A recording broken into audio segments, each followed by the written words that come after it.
nombre del Padre, del Hijo y del Espíritu Santo. Amén.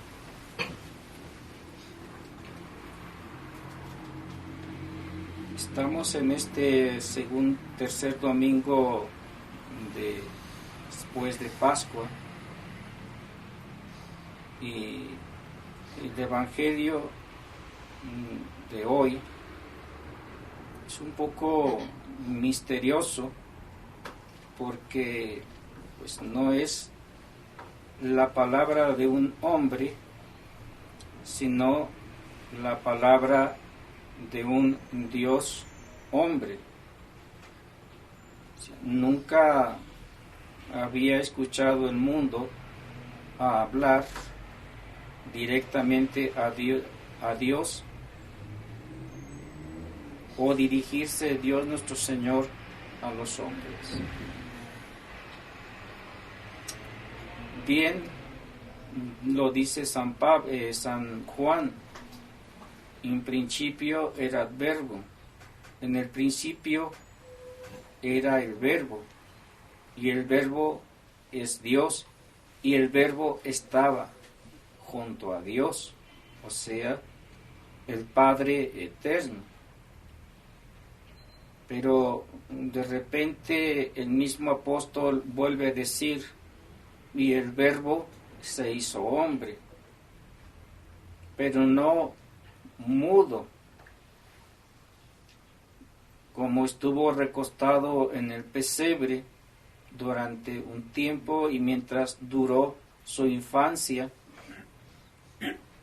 sino que el Verbo eterno hecho hombre vino a este mundo a predicar las verdades eternas, pero tenía que adecuarse a nuestra manera de pensar y a nuestra manera de ser, lo cual implica en nuestro Señor una humillación, si se le puede tomar desde ese punto de vista, o también de una misericordia infinita para poder comprender lo que nosotros sufrimos y padecemos. Por eso dice San Pablo que nuestro Señor también en todo se hizo semejante a nosotros, salvo en una cosa, dice, y esta es en el pecado. En él no se encontró nada del pecado original, y nuestro Señor mismo lo dice cuando es acosado por los judíos. Contesta: ¿qué pecado le pueden echar en cara para que lo juzguen o hablen de él de esa manera? Pues bien, aún siendo hombre Dios, su lenguaje no fue muy claro para nosotros en muchos pasajes de las Sagradas Escrituras. Y podría citar varios ejemplos de esto o sobre este tema, porque ya los profetas habían dicho que Él, al comunicarse con nosotros, hablaría en parábolas para que nosotros pudiésemos entender el lenguaje divino.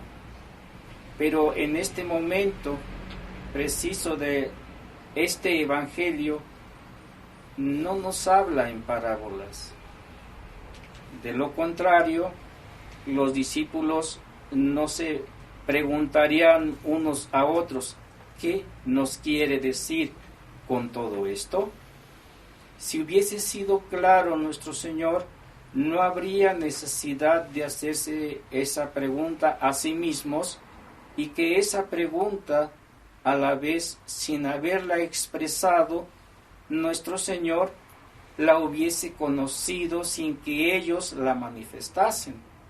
Por donde, si ustedes ven aquí, la omnisciencia de nuestro Señor.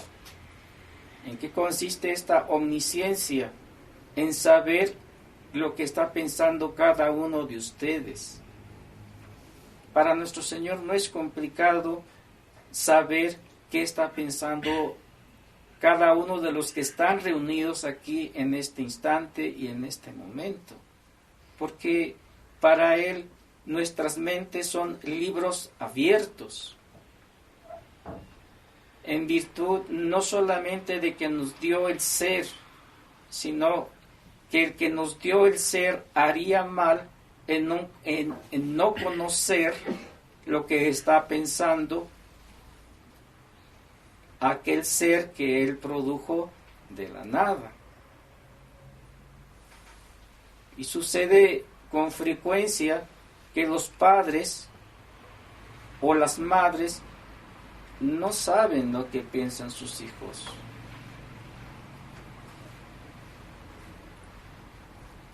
Y ahí está la gran diferencia entre Dios y la criatura. Porque si bien ustedes contribuyeron a la generación del género humano, sin embargo no tienen la omnisciencia que tiene Dios. Porque si la tuvieran, qué desorden no se daría entre nosotros. Por eso esos de la omnisciencia se lo reserva única y exclusivamente nuestro Señor. Por eso Jesucristo, demostrando aquí que es Dios también, los increpa y les dice: están pensando vosotros qué dije de eso de un poco de tiempo y me veréis, y otro poco de tiempo y no me volveréis a ver. Eso es propio de Dios. No es propio de nosotros. Y bien, Él condesciende con los apóstoles como condesciende con nosotros. Si Él no les hubiese explicado a los discípulos lo que quería decir con eso, tampoco nosotros sabríamos lo que querría decir acerca de eso. Pero aunque Él lo haya explicado, seguimos sin comprender. ¿Por qué? Porque nuestra mente está limitada. Porque nuestra mente, debido al pecado original y al momento actual en el que estamos viviendo, está como obnubilada, o está más bien llena de tinieblas, o llena de esa bruma que viene con la lluvia. Y por esa razón no podemos ver más allá de nuestra nariz. Tocando el mismo tema, debemos primero comprender que esta parte del Evangelio no está dicha después de la resurrección de nuestro Señor Jesucristo, sino mucho antes de que Él fuese incluso crucificado. Por eso es que Él está hablando de un futuro, y nosotros no tenemos el dominio tampoco sobre el futuro. Nos limitamos a un presente y un pasado que ya fue, pero no tenemos ni la más pálida idea de lo que va a suceder en un futuro próximo. Por esa razón es que ellos no entienden las palabras de nuestro Señor. Y está hablando de varios momentos. El primer momento es: un poco de tiempo me veréis, como diciendo, estoy con vosotros en este instante, hasta el momento de mi crucifixión hasta el momento de mi sepultura, porque allí se rodará una piedra y me dejaréis de ver, como es normal. En ese instante o en ese ictus, como se le llama en latín, nuestro Señor está expresando un futuro que para los discípulos les es desconocido. Y como ya venía hablando de su muerte, quería aprovechar lo máximo posible en su carne o en su humanidad, enseñar por medio de su divinidad a los discípulos sobre los misterios que estaban por suceder. Pero ellos no lo entendieron. Porque estaban, por otro lado, demasiado emocionados porque tenían a nuestro Señor Jesucristo. Sabían y habían confesado que era ya el verdadero Dios. Ya lo había dicho San Pedro: tú eres el Hijo de Dios. No lo que creen los judíos, que unos dicen que eres un gran profeta, otros dicen esto, otros dicen lo otro. Y tú, Pedro, ¿qué dices? Que tú eres el Hijo de Dios, le dijo San Pedro. Si ya tenían eso en su mente y en su corazón, qué dicha tan grande tener a nuestro Señor Jesucristo con nosotros. ¿Y quién les podía quitar a ellos esa felicidad tan grande que tenían durante ese espacio de tiempo, puesto que nuestro Señor era para ellos como un pararrayos, en donde toda la malicia del infierno y la malicia de los hombres se estrellaba en la divinidad y en la humanidad de nuestro Señor Jesucristo? Por eso estaban en ese gran gozo ellos. Otro poco de tiempo y no me veréis, vuelve a insistir. Y es lógico. ¿Quién puede ver a alguien que ya ha sido sepultado o ha sido cubierto con la tierra y ya no se le puede ver? ¿O es que acaso nosotros podemos ver ahora al Padre Basilio? No. Estuvo un momento con nosotros, pero ahora estamos en el momento en que Él no está con nosotros. Y así también eso pasó estrictamente con nuestro Señor. ¿Y qué? ¿Se alegraron los discípulos por la ausencia de nuestro Señor? ¿O se pusieron tristes? Se pusieron tristes. Y no solamente tristes, sino temerosos y también miedosos, porque huían precisamente de la represalia que podían tener de los judíos. Es una verdad irrefutable esa. Si ya no tienen la presencia de nuestro Señor como la tenían, ¿cómo es que se van a alegrar?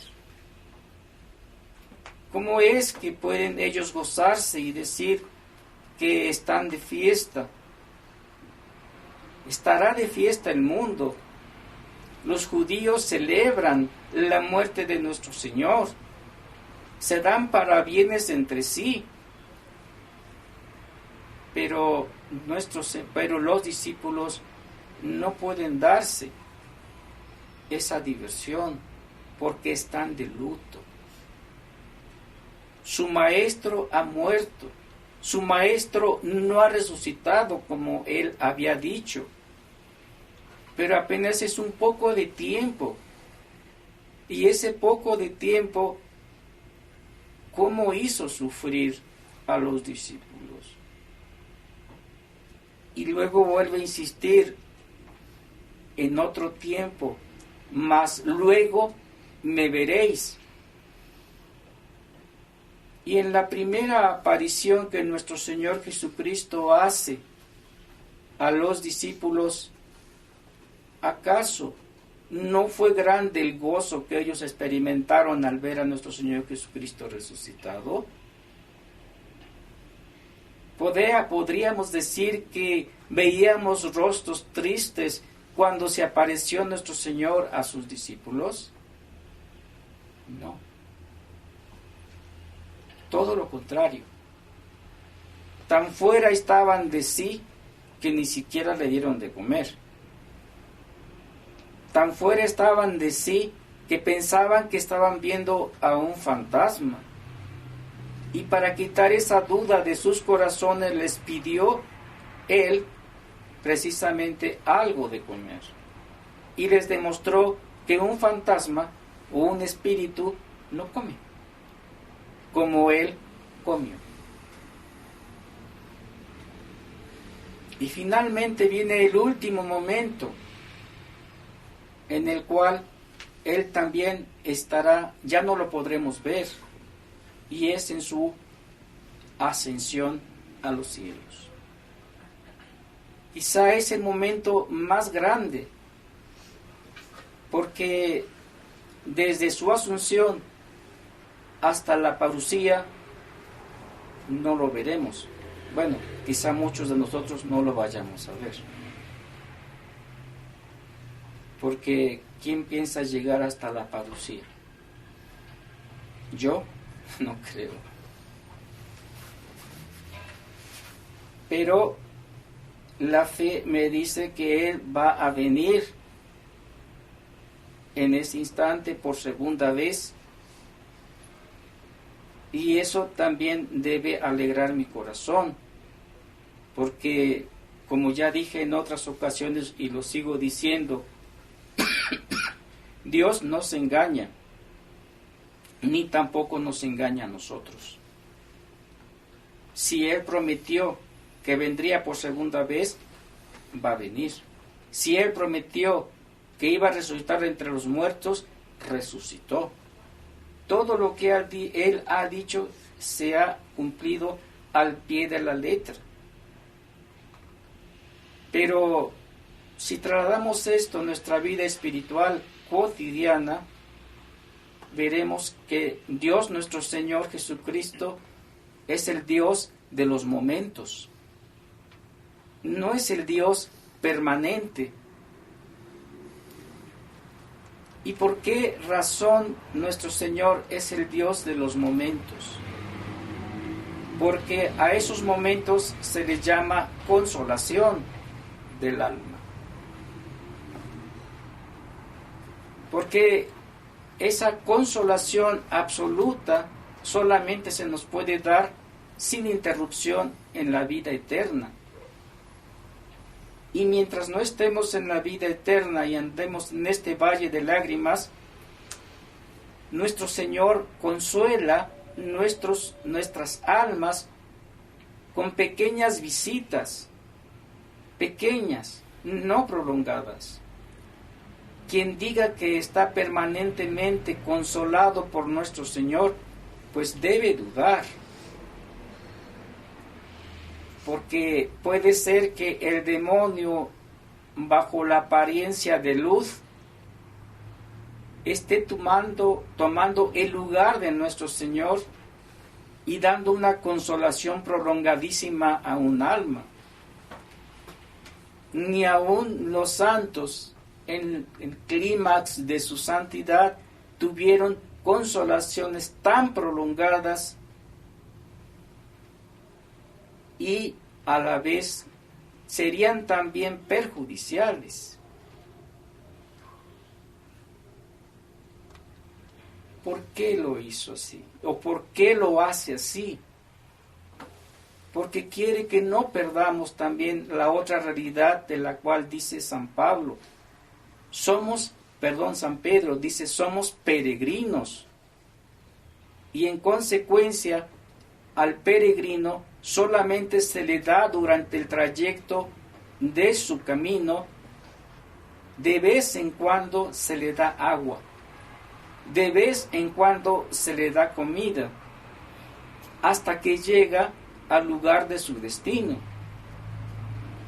Imagínense si a ese peregrino todo el camino se le da comida, ¿llegará al lugar de su destino o morirá? O si todo el tiempo se le da agua, ¿llegará al lugar de su destino o morirá? Tanto lo uno como lo otro son perjudiciales para la salud. Así también las consolaciones demasiado prolongadas son nocivas para la vida espiritual. Es por eso que nuestro Señor durante el trayecto de nuestra vida por la tierra nos da pequeños piquitos de consolación. Pequeños. Para que nosotros nos esforcemos por tratar de adquirir esa consolación total y definitiva que solamente se adquiere, como ya dije, en la vida eterna, en la visión beatífica. Es allí donde el alma totalmente puede estar consolada y sabe estrictamente hablando que esa consolación nunca le será quitada. ¿O es que acaso ya no pasó el mundo? ¿O es que acaso ya el demonio no nos dejó de tentar? Sí. En el cielo no hay cosas del mundo. En el cielo, no entra el demonio a tentarnos. El único que está ahí es el Consolador eterno, el Consolador por excelencia. Y por eso habla nuestro Señor y dice con estricta propiedad, y luego volveré, los arrebataré, me los llevaré al cielo, y os aseguro que allá tendrán un gozo que nadie, absolutamente nadie, se los quitará.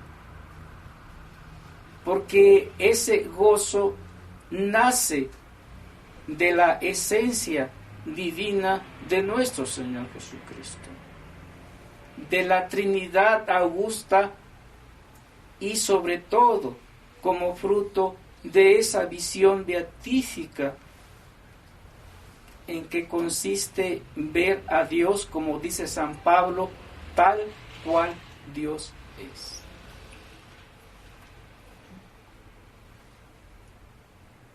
Muchos santos nos han precedido y ya están gozando de la vida eterna. Entre ellas, sin duda alguna, que está Nuestra Señora, porque ¿quién más que ella sufrió y padeció acá en este mundo?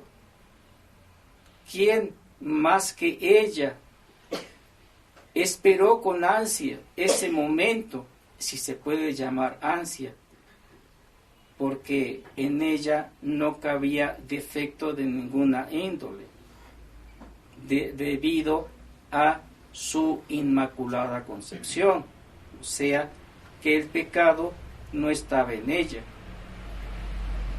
Y quienes padecemos el pecado original no solamente padecemos el ansia, el miedo, el temor y todo lo habido y por haber, mas en ella no se dio eso.